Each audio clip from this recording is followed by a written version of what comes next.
Ok, gente, eu queria começar lendo Romanos 6, versos 3 a 6. Eu queria falar um pouquinho de santificação e depois um pouquinho da perseverança dos santos também. A gente está usando aí Romanos 8, 29 e 30 como nosso roteiro. E Romanos 30 termina com glorificou. Então a doutrina da perseverança nos empurra para a glorificação final, quando nós veremos a Deus face a face. Quando nós seremos puros de coração e veremos Deus face a face. Mas eu queria rapidamente tratar sobre santificação. Romanos 6, 3 a 6. Ou, porventura, Paulo está lidando aqui com a questão: se a graça é graça, se Deus faz tudo, a gente não faz nada, então vamos pecar para que Deus seja mais glorioso. Esse é o ponto, a objeção que é feita ao ensino de Paulo. Romanos 6, 3 a 6. Ok? Você vê no verso 6, permaneceremos no pecado para que seja a graça mais abundante. Isso é curioso. Na Reforma, a teologia católica, consagrada no Concílio de Trento, ela levantou 33 anátemas contra a doutrina que a gente está estudando essa semana aqui. Um dos ataques que os católicos fizeram é que eles entendiam que a doutrina da graça, como nós estamos tratando essa semana, levaria homens e mulheres a ter uma vida descuidada, sem preocupação com a santificação e com viver ético autêntico.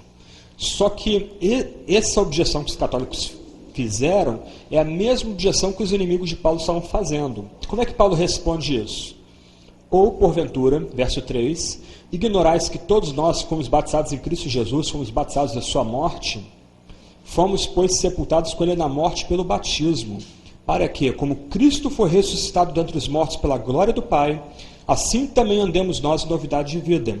Porque se fomos unidos com ele na semelhança da sua morte, certamente o seremos também na semelhança da sua ressurreição, sabendo isto, que foi crucificado com ele nosso velho homem, para que o corpo do pecado seja destruído e não sirvamos o pecado como escravos. O pessoal que gosta da ideia do crente carnal, crente espiritual, tem muita dificuldade com essa passagem, com todo o capítulo de Romanos. Alguns pontos aqui, até meio difíceis para a teologia tradicional batista. Paulo está usando o batismo como um elemento que sinaliza a seriedade da vida cristã, da carreira cristã. A noção que Paulo trata aqui de batismo é o batismo por imersão. E a imagem que está por trás do batismo aqui é a morte de Cristo e a ressurreição de Cristo. Só que Paulo não está satisfeito apenas em destacar o fato de que o crente é batizado. Paulo vai além, há um elemento sacramental no batismo aqui. Aqueles que foram batizados, de fato foram batizados em Cristo. Cristo é o segundo Adão. E nós estamos ligados a eles. Isto é, de uma forma que a gente não entende, mas experimenta, quando fomos batizados pelas mãos do ministro, em nome do Pai, do Filho e do Espírito Santo, naquele momento nós estávamos sendo imediatamente ligados com Cristo na sua morte e na ressurreição. Diferente da visão tradicional batista, o batismo não é uma mera lembrança. A pessoa está sendo batizada e a gente lembra que Cristo morreu e ressuscitou lá atrás.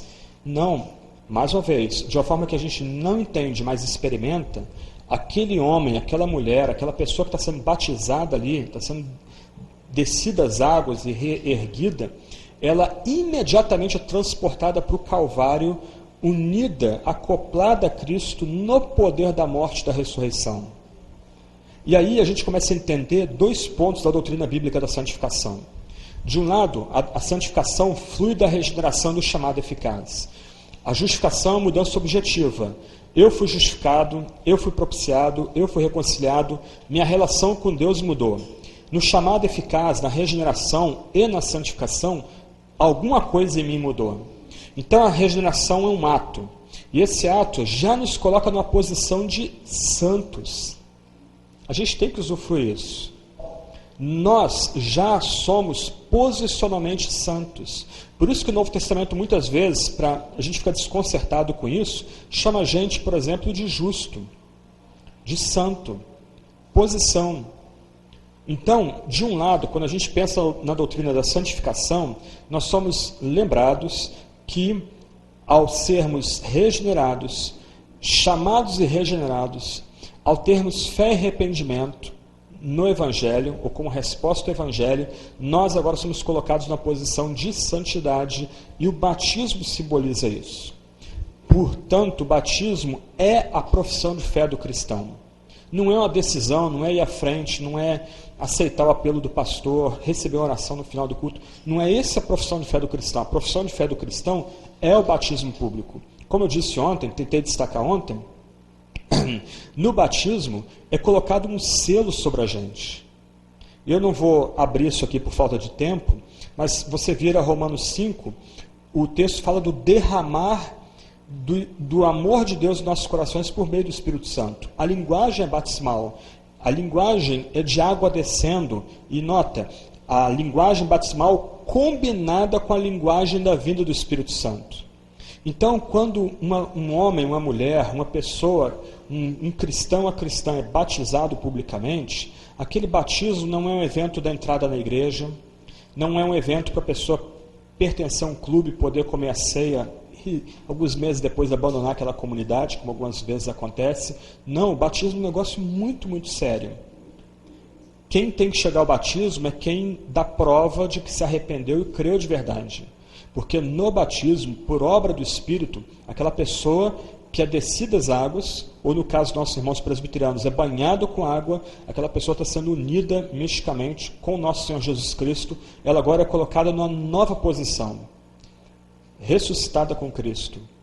Só que do outro lado, olhando ainda o texto que a gente leu há pouco, o fato de a gente agora ter uma nova posição não implica uma atitude despreocupada ou de imobilidade. Deus faz tudo, eu não faço nada, então eu não vou trabalhar pela minha santificação. Como isso pode ser se a minha natureza já provou um novo nascimento? Como eu posso ficar imóvel diante da santificação se já foi infundido em mim uma nova natureza, se eu já fui vivificado em Cristo, se eu fui ressuscitado com Cristo, se eu fui unido da morte na ressurreição de Jesus? Como eu posso continuar na minha vida de pecado? É uma impossibilidade. Por quê? Porque houve uma mudança na gente. Houve uma transformação. Então, quando a gente pensa na santificação, a gente pode dividir a matéria em dois pontos principais. De um lado, a gente pensa na santificação enquanto posição.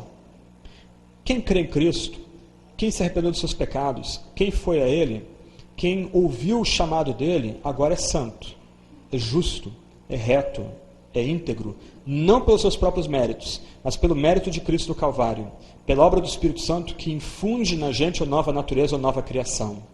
Deus, quando olha para a gente agora, vê homens e mulheres santos e retos. Essa é a resolução do problema que eu propus na terça-feira. Como um Deus santo, um Deus reto, um Deus íntegro, pode ter comunhão com homens e mulheres pecadores? Ele não pode. Ele não tem como mudar, porque Deus é imutável. Ele não pode abrir mão de santidade e retidão. Não tem como fazer isso. Nós temos que mudar, e nós de fato mudamos pela obra de Cristo do Calvário, que nos declara justos se cremos nele, nos declara retos e íntegros se cremos nele, e também nós somos mudados pela obra do Espírito Santo, que opera uma mudança, uma renovação interna em nosso ser. Nós éramos filhos e filhas de Adão, agora nós somos herdeiros de Deus e co-herdeiros com Cristo. Fomos unidos na morte e ressurreição de Cristo. A linguagem de Romanos 6 é muito forte. Antes nós estávamos unidos com Adão. Ele é a nossa cabeça. Agora, para aqueles que recebem a Jesus, Romanos 5,17, nós somos unidos a Ele. E o batismo simboliza que nós somos unidos à sua morte e ressurreição. Do outro lado, agora, por conta dessa mudança radical, somos empurrados a buscar a santificação, sem a qual ninguém verá o Senhor. Alguém que não provou um novo nascimento, alguém que não foi regenerado, alguém no qual o Espírito Santo não infundiu fé e arrependimento, esse tal não vai amar a santificação. Ele pode amar moralidade, ele pode amar o legalismo. Crente não joga bola, crente não vai à praia, crente não faz isso, crente não faz aquilo outro. roupa de crente é assim, assado, as mulheres não podem se maquiar, não podem cortar cabelo, etc. Você conhece a história, isso não é privilégio só de assembleano. Eu fui membro da Igreja Batista, quase que centenária no Rio de Janeiro, zona oeste do Rio de Janeiro, que você tinha uma vara de medir na porta da igreja se a saia das mulheres em alguma métrica lá de altura violasse lá, fosse mais curto do que a altura da mulher, ela não podia entrar na igreja. Isso é Igreja Batista, Convenção Batista Brasileira. Eu vi, ninguém me contou. Isso aí, esse tipo de mudança externa é fácil de fazer. Por isso que tem um monte de crente carnal em nosso meio. Eles provaram só uma reforma externa. Agora, essa mudança interna, que nos leva a perseguir a santificação, só o Espírito pode fazer. Vamos dar uma olhada em Gálatas 5.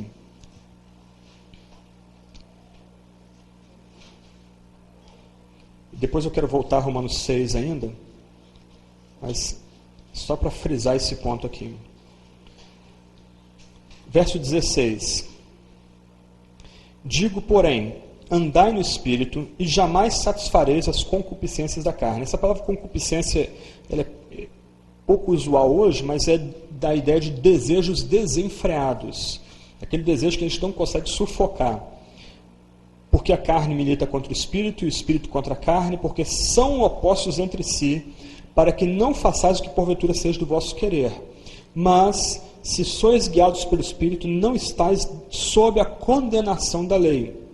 Aí ele descreve as obras da carne, e aí, verso 22, ele entra. Mas o fruto do Espírito é. Como é que a gente pode ter uma vida de amor, alegria, paz, longanimidade, benignidade, bondade, fidelidade, mansidão, domínio próprio, por meio do Espírito Santo? Gente, se o Espírito não infundir isso na gente, na regeneração, a gente não tem como ter essas virtudes. Vou colocar de outro lado um pouco mais chocante aqui. Por que a gente não vê essas virtudes no nosso meio? Porque muitas vezes a gente vê de um lado ou um legalismo, ou de outro lado uma atitude descuidada com as exigências do Evangelho. Provavelmente porque tais pessoas não foram alcançadas pela obra do Espírito Santo. Porque o que o Espírito Santo faz é infundir essas virtudes na gente, levando-nos a ser, de fato, novos homens e novas mulheres. Quem é um incrédulo consegue ter uma vida descrita como nos versos 22 e 23? O incrédulo não tem como ter essas virtudes. Ninguém tem como fingir essas virtudes. Só o Espírito Santo pode operar de tal forma que a gente tem, de fato, essas virtudes. Agora, o ponto aqui é o seguinte. Vocês conhecem a laranja. A laranja é um conjunto de gomos. Se você tira um gomo da laranja, fica estranho. Você não compra na feira uma laranja faltando gomos. Então, é coisa errada com o feirante ou com a laranja. Você sempre compra a laranja inteira. Aqui não é frutos, aqui é fruto. Um fruto com vários gomos. O crente tem que ter todas essas virtudes. Elas não podem estar faltando na vida do cristão. Agora, do outro lado, se a gente dá uma olhada em Romanos 6, o Paulo vai dizer que, verso 5, se fomos unidos com ele na semelhança da sua morte, certamente o seremos também na semelhança da sua ressurreição, sabendo isso, aqui na cabeça. A gente tem que entender. Paulo está apelando à mente das pessoas. A gente tem que ter isso na cabeça.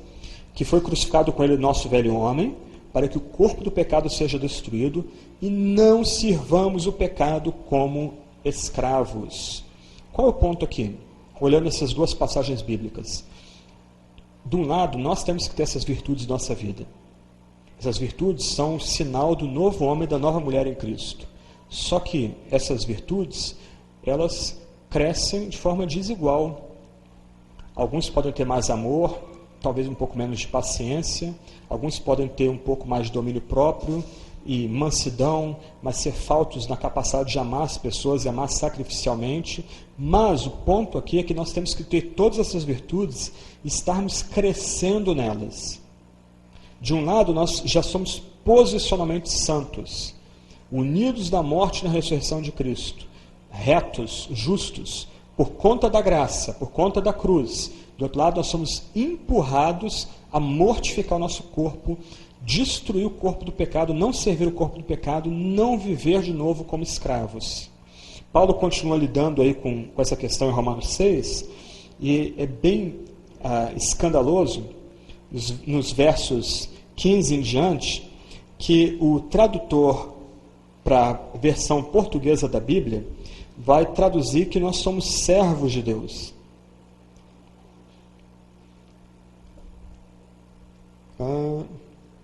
Deixa eu ver aqui. 18, né? Isso. Servos da justiça. Só que a palavra no grego aí é escravos.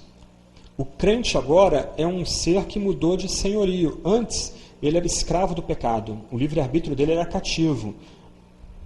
Agora, nós começamos a experimentar livre-arbítrio. Nós começamos a experimentar a ruptura com o pecado. Por quê? Porque servimos a Deus, somos escravos de Deus. Ele é, de fato, o nosso único Senhor. Não mais o mundo, não mais a carne, não mais o diabo. Ele é Senhor. Eu me lembro a primeira vez que eu preguei isso numa igreja lá no Rio de Janeiro, e eu estava tentando frisar essa questão da mudança de senhorio. Antes, escravos do pecado, agora, escravos de Deus, escravos da justiça.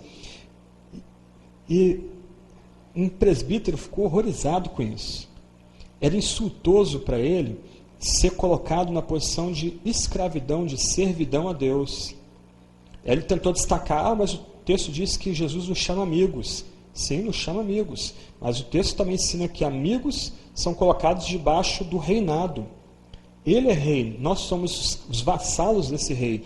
E é nos colocando debaixo do comando, do poder desse rei, é que nós já começamos a experimentar a libertação dos filhos de Deus nessa vida. Por conta dessa soberania do poder de Deus, é que nós já começamos a viver de fato, não como caricaturas, rascunhos, mas como novos homens, novas mulheres em Cristo. Um outro texto para fechar essa parte aqui, Hebreus capítulo 12, e aqui é um ponto importante para a gente. Eu já falei dos primeiros versos de Hebreus.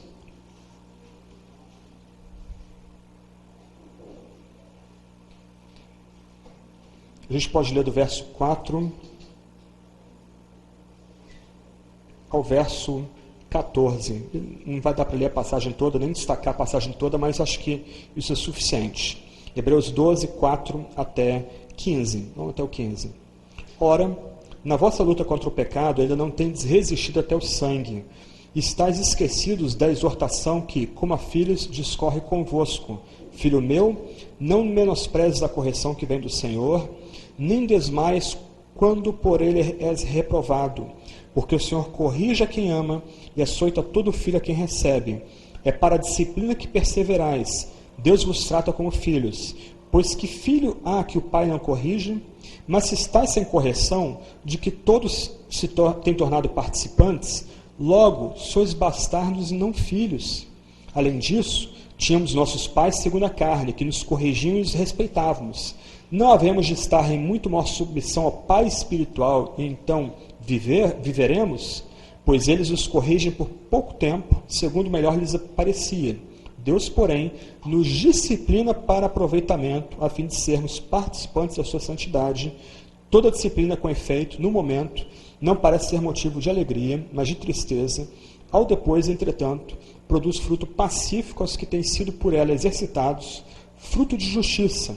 Por isso, restabelecer as mãos descaídas e os joelhos trôpegos, e fazer caminhos retos para os pés, para que não se extravie o que é manco, antes seja curado. Segui a paz com todos, a santificação, sem a qual ninguém verá o Senhor, atentando diligentemente, porque ninguém seja faltoso, separando-se da graça de Deus, nem haja alguma raiz de amargura que, brotando, vos perturbe, e por meio dela muitos sejam contaminados. Qual é o ponto aqui? De um lado, indo de trás para frente, verso 14 para trás, há uma exortação. Sem a santificação ninguém verá o Senhor. Então, um problema que arminianos e algumas vezes pentecostais identificam na teologia reformada é que aquele que crê na eleição pode ser levado a ter uma vida descuidada. Esse era o pavor de John Wesley. John Wesley, tão inteligente para algumas coisas, para muitas coisas, melhor dizendo, ele não conseguia entender a ligação entre a regeneração e a santificação. O ponto na teologia bíblica é que aqueles que foram regenerados, aqueles aos quais o Espírito Santo implantou uma nova natureza, ressuscitaram em Cristo, esses lutarão por toda a sua vida no caminho da santificação. E aí tem uma exortação séria aqui nos versículos anteriores, verso 4 em diante. Deus disciplina quem ama, aqueles a quem Ele ama. Nota, Deus não está irado. É profundamente impróprio dizer que Deus está irado com o seu povo. Lembra da aula de quarta-feira, da expiação? Nosso pecado foi propiciado. Nosso pecado foi expiado. Deus não é mais o Deus de ira, agora é o Deus da graça e do amor. Para nós, para os que creem, para os que o recebem pela fé, para os que se arrependeram dos seus pecados. Do outro lado, Deus disciplina quem ama. Presta atenção, uma pessoa que se diga cristã e não é disciplinada pelo Senhor e está em pecado, ela não é cristã legítima. Eu não estou querendo ensinar aqui uma teologia do masoquismo. Deus bate, eu mereço apanhar. Não é isso que a gente tem que procurar, não é isso que a gente tem que esperar, não é isso que a gente tem que encaixar no texto. Mas o que o texto está lembrando é que se Deus é de fato nosso Pai, quando nós cairmos em pecado e permanecermos no pecado, Deus vai vir para disciplinar a gente, para tirar a gente do pecado e corrigir a nossa rota. E eu conheço pessoas que Deus fez isso. E Deus já tratou assim comigo. E a gente tem que lembrar a exortação aqui, ai daquele que não é tratado assim por Deus. Isso não é filho, é bastardo. Aconselhando uma pessoa, uma jovem senhora, ela foi traída pelo marido. Vou tentar ilustrar isso para enfatizar o ponto aqui. Ela foi traída pelo marido, ambos lideravam música na igreja, o marido arrumou um amante e foi para outra igreja para mexer com música em outra igreja. E aquela jovem senhora, muito magoada, muito irritada, virou para mim e disse: parece que está tudo normal com ele, minha vida está devastada, eu estou destruída, emocionalmente destruída, parece que está tudo bem com ele, parece que nada aconteceu com ele. O que eu falei para ela? Eu abri Hebreus e li para ela. E eu perguntei para ela, se ele não é disciplinado, ele é filho? O que a Bíblia fala de impureza sexual, de promiscuidade, de adultério? Ele não tem pecado? Tá. Se ele não é disciplinado, logo ele é bastardo. Ele não é filho. Isso é um ponto muito importante para a gente gravar. Deus não trata a gente com ira, mas como Pai amoroso, Ele disciplina a gente. Ele corrige, vamos usar essa expressão, Ele corrige a gente, para que a gente persevere na rota da santificação, porque, como diz o texto, sem santificação ninguém verá o Senhor. Então, vamos tentar olhar o quadro todo aqui. Nós estávamos mortos em nossos delitos e pecados. Mas Deus, com seu muito amor, antes da fundação do mundo, antes da gente fazer bem ou mal, Ele olhou para os piores desses pecadores e resolveu amar esses piores pecadores. Ele escolheu e predestinou esses piores pecadores. Ele enviou seu Filho para reunir e reconciliar consigo mesmo esses piores pecadores. Ele enviou o Espírito Santo dele com poder, selo da promessa, para infundir fé e arrependimento, nova obediência a esses pecadores. O Espírito Santo não só aplica as graças que Cristo ganhou na cruz, justificação, redenção, propiciação, expiação, reconciliação, a esses pecadores, mas o Espírito Santo infunde nova vida a esses pecadores. E agora esses pecadores começam a experimentar o poder do Espírito de tal forma que eles começam a experimentar uma ruptura com o pecado, com a sua velha natureza. O livre-arbítrio agora, de fato, começa a ser renovado nesses que eram os piores pecadores. Eles começam a amar a santificação. E, agora entrando na doutrina da perseverança dos santos, Deus mesmo vai sustentá-los. Deus mesmo vai guardá-los. Deus mesmo vai preservá-los dia após dia.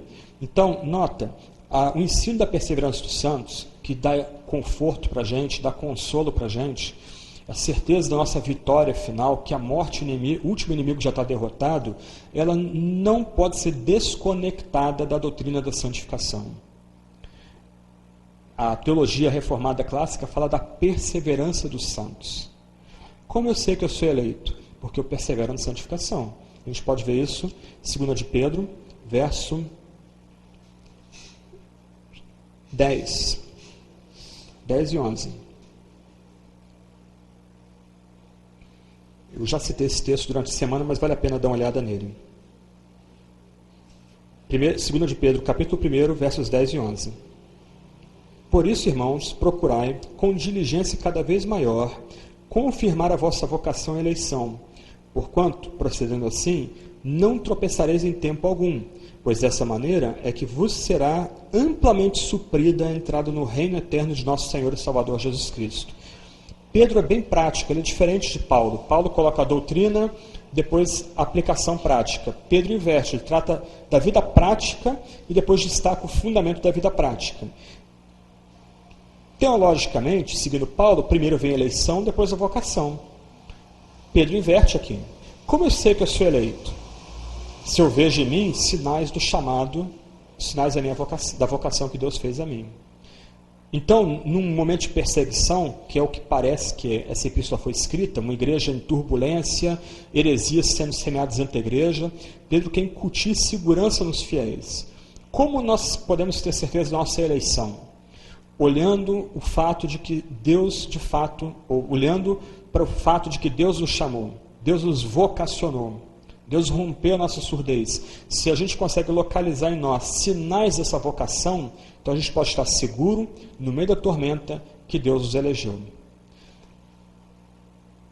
Dessa maneira, é que você será amplamente suprida a segurança da entrada no reino eterno de nosso Senhor e Salvador, Jesus Cristo. Na medida que a gente vê em nós esses sinais da nova vida em Cristo, e quanto mais nossa certeza de eleição é confirmada, mais aumenta uma segurança inquebrantável que o crente verdadeiro tem, de que ele é amado por Deus e ele está numa relação correta com Deus, e se ele morrer naquele dia, ele já vai descansar com Deus nos novos céus e nova terra. O reino de Deus já é escancarado para esse. Só um pequeno porém aqui, um parênteses, se vocês me permitem. Ontem eu tratei de um aspecto da fé, de que não importa o tamanho da nossa fé, não importa que a gente tenha fé. O mesmo se aplica aqui. Um cristão sincero, verdadeiro, que tem a fé salvadora, ele pode passar períodos de depressão, ataque demoníaco, maligno, pecado, abandono, solidão, dúvidas quanto a Deus, quanto a si mesmo. E nesse tempo de turbulência, a certeza de salvação dele pode ser retirada. Ele pode perder a sua certeza de salvação. Mesmo sendo um crente sincero. Isso não implica que ele perdeu a sua salvação, mas que num tempo de turbulência parece que Deus está distante, parece que Deus está longe, parece que o céu virou chumbo. O que é necessário buscar aqui? Além de olhar essas evidências do que Deus fez para a gente no passado, fazer firme nossa vocação e eleição, como Deus me tratou no passado? O que Deus fez no passado? O que a gente precisa buscar, em última instância, a gente vê isso em Romanos capítulo 8, versos 14 até 16, é uma certeza mística que nós de fato somos amados por Deus e filhos de Deus.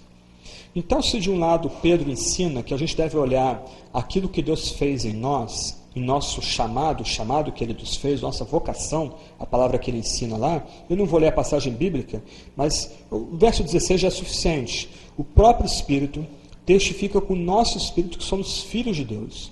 No final, o teste final do nosso chamado, nossa eleição, essa apreensão mística de que o Espírito Santo infunde em nós que nós somos amados por Deus desde antes do mundo ser mundo. Então, de um lado, a gente tem que olhar para a nossa vida. Como eu era? Como eu sou? Isso um ser humano não pode fazer, essa mudança que nós experimentamos, que eu experimentei. Mas essa é uma resposta parcial para o nosso drama de segurança. Em última instância, quando a gente passa período de tribulação, a semelhança de Jacó, nós temos que nos agarrar ao próprio Deus e clamar: Deus, que o teu Espírito testifique no meu espírito que eu sou teu filho, que eu sou amado. Se isso ainda não é uma realidade, então muda a minha vida, porque fora de ti não há esperança. Fora de ti só há falta de sentido, só há loucura, só há inferno. Dá a minha vida interna, dá aqui dentro essa certeza que nada pode arrebatar de que eu sou de fato um filho amado, alguém contado na família divina. O texto continua falando de que eu sou teu herdeiro e co-herdeiro juntamente com Cristo. Então, quando a gente pensa na perseverança dos santos, há uma dimensão, a gente tem que lembrar que é uma dimensão que é mística. O cristianismo não é só razão. O cristianismo não é só intelecto. Você pode aprender isso nos Salmos. As entranhas, o coração, está tudo lá nos Salmos. A vida de oração nossa, toda mapeada nos Salmos como uma vida integral dada para Deus. A mente, o coração, os afetos, até o próprio corpo entregue para Deus. Então, num aspecto, não basta apenas, como diz o profeta, trazer à memória o que Deus fez no passado. Nós agora temos um novo suprimento. Lutar com Deus para que Ele nos volte a levar a clamar Abba, Pai. Esse é um ponto. Tá? Ok, e será que crente perde salvação? Como lidar com algumas exortações, como Hebreus capítulo 6? É um texto que volta e meia é usado para se provar que um crente pode cair da salvação. Eu vou terminar lendo Romanos 8, 31 em diante, que é o grande canto de triunfo do Novo Testamento. Mas como lidar com esses textos que aparentemente ensinam que um crente pode se desviar, um crente sincero pode se desviar e cair da graça? Vamos dar uma olhada na passagem bíblica aí. Eu queria ler primeiro do verso 6 ao verso 8 e depois a gente vai ver do verso 9 ao verso 20. Como é que a gente pode aprender aí?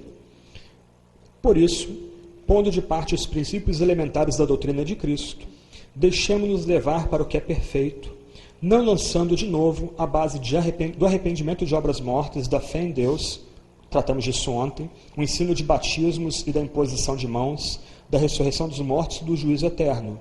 Isso faremos, se Deus permitir. Aí vem o texto complicado.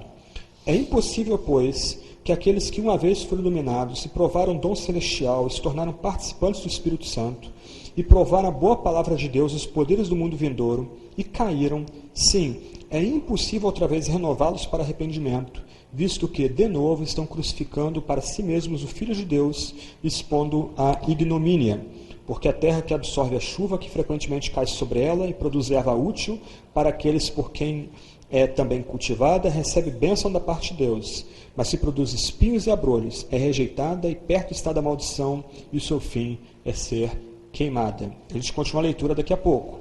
Mas, geralmente, aqueles que creem numa queda da graça, numa perda de salvação, se pegam aos versos 4 a 6. E eu preciso reconhecer que são versos complicados, eles são versos difíceis.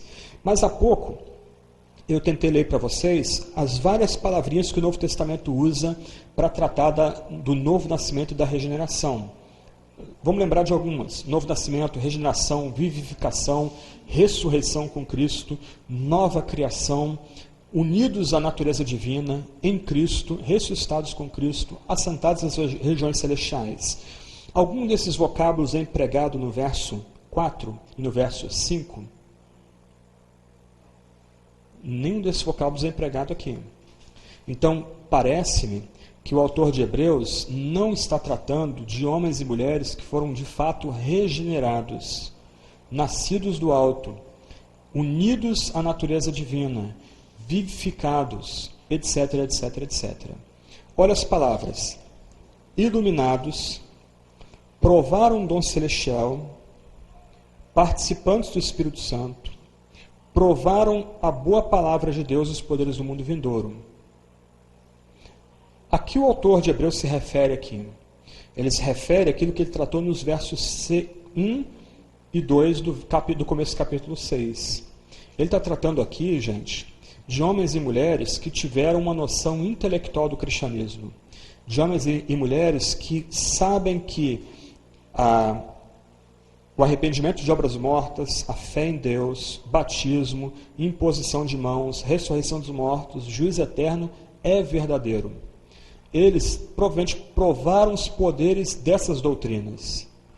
As palavras aqui tratam de uma mudança intelectual. O autor de Hebreus aqui está tratando de homens e mulheres que foram convencidos intelectualmente da veracidade da fé. Ah, mas espera aí, e participantes do Espírito Santo provaram os poderes do mundo vindouro? Tudo bem, iluminados, provaram o dom celestial, a boa palavra, mas e participar do Espírito, dos poderes do mundo vindouro? E daí? O Espírito Santo age com poder na comunidade. Até mesmo os incrédulos podem ter dons espirituais, por causa do poder do Espírito da comunidade. Isso é chocante para você? Leia 1 Coríntios 12, 13 e 14 em sequência. Lê depois lá com calma. 1 Coríntios 12, Paulo regula vários dons espirituais. 1 Coríntios 14, Paulo regula o dom de profecia e o dom de línguas. Por que o debate sobre amor está no meio? E Paulo não diz que o amor é dom ali. Paulo está descrevendo Jesus Cristo e nossa imitação dele. Nós temos que imitar Cristo, amar como Cristo ama. Qual o ponto ali? Você começa a ver o capítulo 13, especialmente os primeiros versos. Paulo não desvaloriza os dons, mas ele coloca que uma pessoa que não ama, um incrédulo, pode desempenhar aqueles dons e ainda assim permanecer incrédulo. Mais importante que os dons é o amor. E o amor, como descrito em 1 Coríntios 13.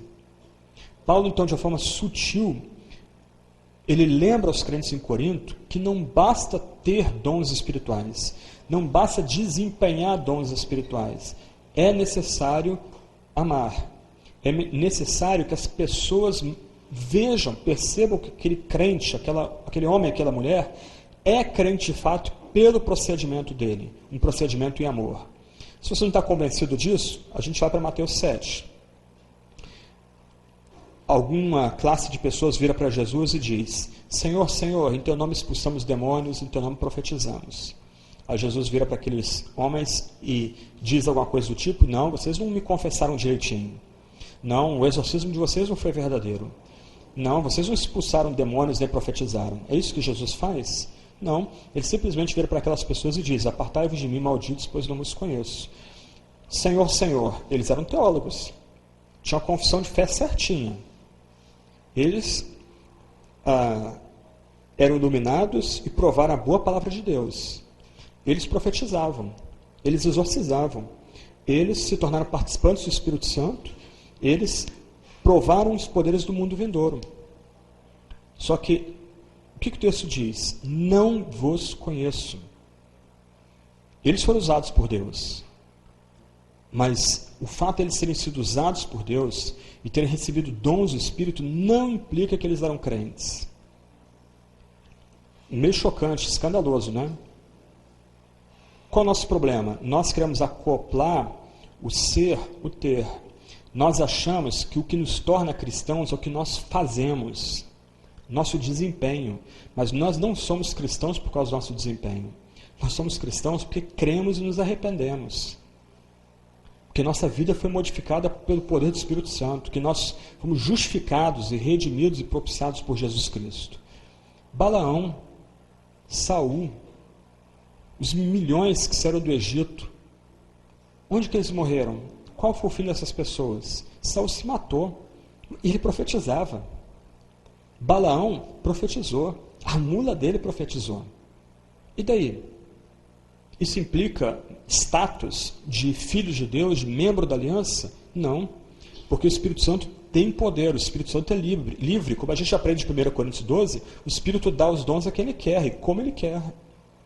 A gente não tem como programar isso. Então, o ponto, antes de voltar a Hebreus 6, também tem a ver com Hebreus 6, é que nós não podemos descansar, nós não podemos colocar nossa segurança no fato de que a gente conhece doutrina, que a gente conhece teologia, que a gente desempenha tarefas na igreja. A gente não pode colocar nossa confiança no fato de a gente ter sido curado. Eu conheci uma pessoa que foi curada de um tumor no cérebro em resposta à oração dos crentes. Foi curada e abandonou a fé. Esses sinais não significam nada. Mais importante que esses sinais é a obra do Espírito Santo no coração, nos levando à fé e arrependimento, nos colocando um novo status. Então, a gente não deve descansar naquilo que Deus faz da gente. A gente deve descansar, como eu já falei há pouco, naquilo que Deus fez e faz em nosso coração. O que nós fazemos externamente tem algum significado? Tem, Deus usa, mas não é determinante a respeito da nossa relação com Deus e com Cristo. Então, Hebreus 6, 4 a 6 está tratando de uma classe de pessoas que teve uma noção intelectual do que é o cristianismo. Eles eram craques nas doutrinas básicas do cristianismo, versos 1 e 2 dessa passagem, mas, em algum momento, porque eles não foram regenerados, porque eles não foram nascidos de novo, porque eles não foram vivificados ou ressurretos, eles voltaram atrás. E vários de vocês devem conhecer gente assim. Gente, como vai dizer 2 de Pedro, que era como se tornou o cão que voltou para o vômito, o porco que voltou para o chiqueiro. E se você depois der uma olhada em 2 de Pedro, a linguagem que ele usa lá é essencialmente a mesma. A linguagem de alguém que entendeu, que compreendeu, que provou em alguma medida a ação do Espírito Santo, mas não foi transformado. Vamos continuar lá na passagem. Verso 9. Quanto a vós outros, o autor de Hebreus não está escrevendo então para gente que caiu da graça. Todavia, ó amados, estamos persuadidos das coisas que são melhores e pertencentes à salvação, ainda que falamos dessa maneira. Porque Deus não é injusto para ficar esquecido do vosso trabalho e do amor, palavrinha-chave, que evidenciastes para com o seu nome, pois servistes e ainda servis aos santos. Desejamos, porém, continue cada um de vós mostrando até o fim a mesma diligência para a plena certeza da esperança. Já tratamos disso, Hebreus 12. Para que não vos torneis indolentes, gente preguiçosa, mas imitadores daqueles que pela fé e pela longanimidade herdam as promessas. Hebreus 11. Pois, quando Deus fez a promessa a Abraão, visto que não tinha ninguém superior por quem jurar, jurou por si mesmo, dizendo, certamente te abençoarei e te multiplicarei. E assim, depois de esperar com paciência, obteve Abraão a promessa. Pois os homens juram pelo que lhes é superior, e o juramento, servindo de garantia para eles, é o fim de toda contenda. Por isso, Deus, quando quis mostrar mais firmemente aos herdeiros da promessa a imutabilidade do seu propósito, nós falamos da eleição imutável, propósito imutável de Deus, se interpôs com juramento, para que, mediante duas coisas imutáveis, nas quais é impossível que Deus minta, forte alento tenhamos, nós que já corremos para o refúgio, a fim de lançar mão da esperança proposta. Olha que bonito aí.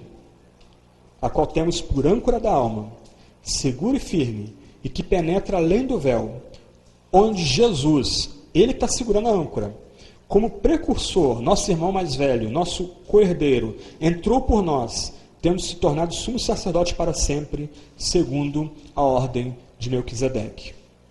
Então, se você não está muito convencido com a minha explicação dos versos 4 a 6, resta uma pergunta. Como o apóstolo pode descrever, entre aspas, uma possível caída da graça nos versos 4 a 6, e imediatamente, com vocábulos muito fortes, muito persuasivos? Deus é imutável, Deus não muda, Ele faz promessas, Cristo segura a nossa âncora, firme.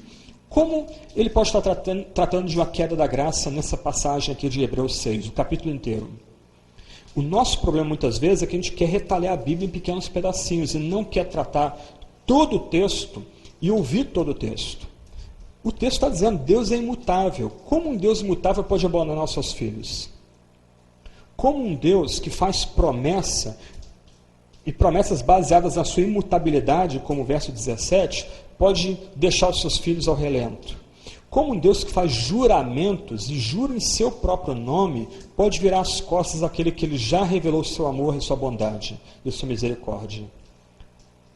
Acaba que uma doutrina absurda, e pior, é um retorno ao catolicismo, porque o catolicismo ensina a perda da salvação, na medida que o fiel deixa de buscar a graça oferecida pela igreja.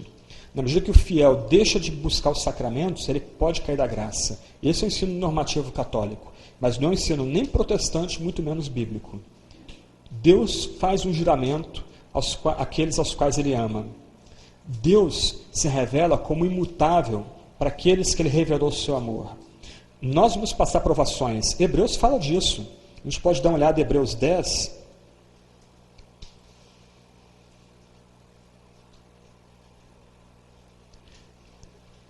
versos 32 e 39.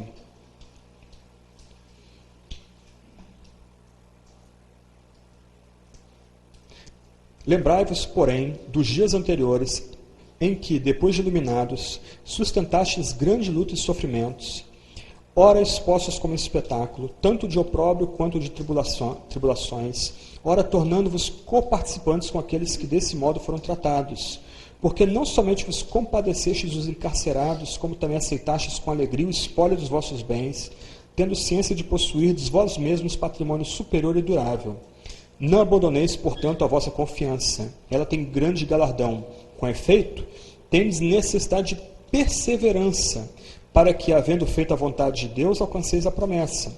Porque, ainda dentro de pouco tempo, aquele que vem virá e não tardará. Todavia, o meu justo viverá pela fé, e, se retroceder, nele não se compraz a minha alma. Nós, porém, não somos os que retrocedem para a perdição, somos, entretanto, da fé para a conservação da alma. No mesmo livro, 2 capítulos seguintes. No capítulo 11, a gente vê a galeria dos heróis da fé. Capítulo 12, a gente vê Jesus como autor e consumador da fé. A gente continua seguindo o livro de Hebreus, verso 5, de capítulo 13. Segunda parte do verso 5, capítulo 13. Contentai-vos com as coisas que tendes, porque ele tem dito, de maneira alguma te deixarei, nunca, jamais te abandonarei. O que o Evangelho infunde nos piores pecadores, que foram eleitos por Deus desde a fundação do mundo, é segurança, é confiança. Não em nós mesmos, porque a gente continua não tendo nada, mas em Cristo que deu tudo para a gente. Por isso que no passado, os crentes não tinham problema com o martírio. Tinha lá os loucos que procuravam martírio, mas o crente sóbrio, quando era perseguido, capturado pelo império, pelos católicos, ele sabia que aqueles inimigos podiam matar o corpo, mas eles não tinham poder para matar a alma. Eles não tinham poder de separar o eleito do seu amado Pai, do sacrifício do Filho e da mediação do selo do Espírito Santo. Vamos terminar lendo Romanos 8, 31 a 39.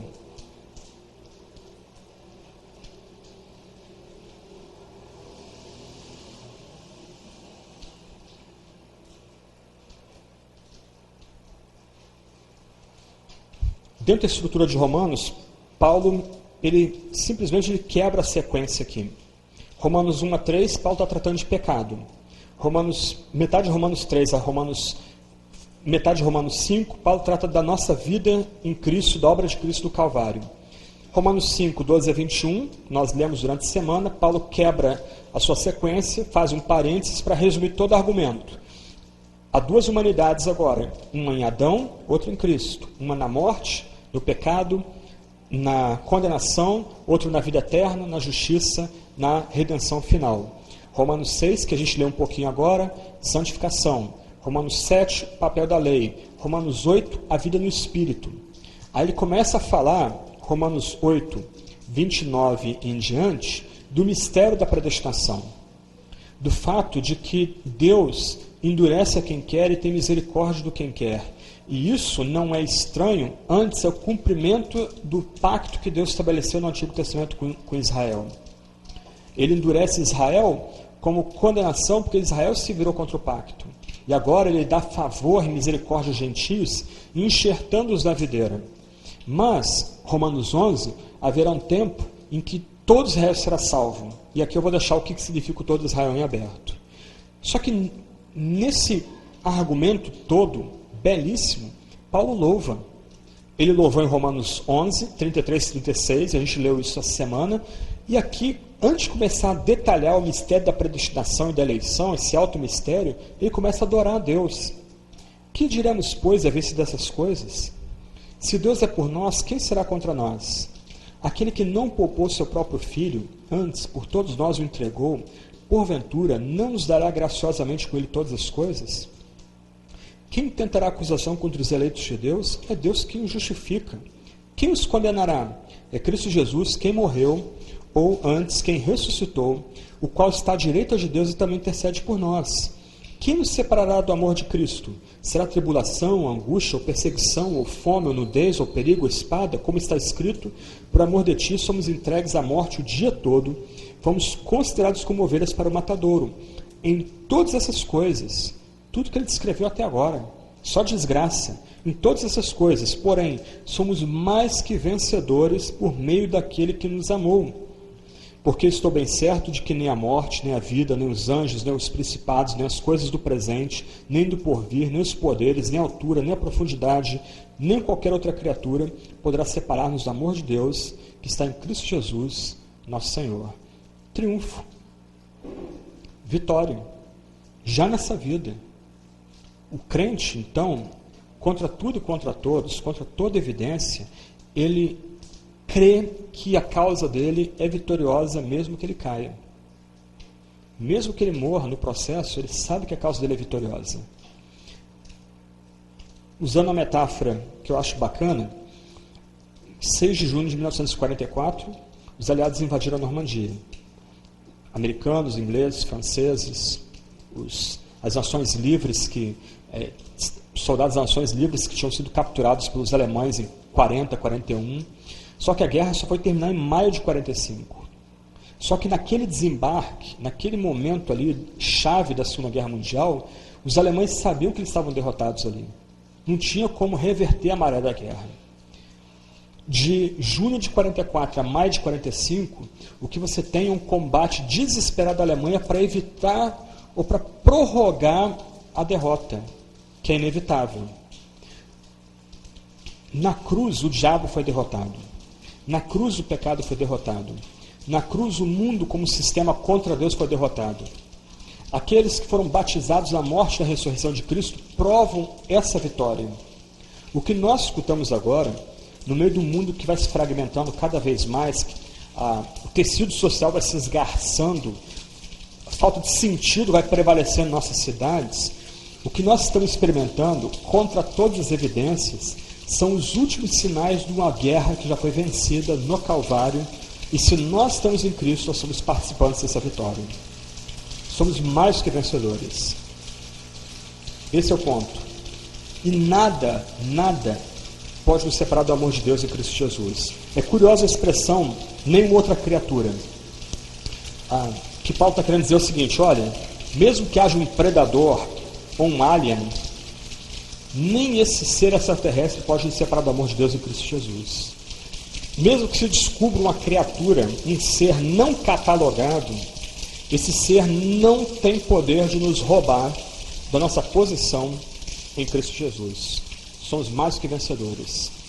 Agora, não por obra nossa, não por esperteza, não por sabedoria, suposta sabedoria nossa, mas por graça, por misericórdia, pela obra do Espírito Santo convencedora, regeneradora, vivificadora, estamos ligados a Cristo Jesus como mais que vencedores. Ok?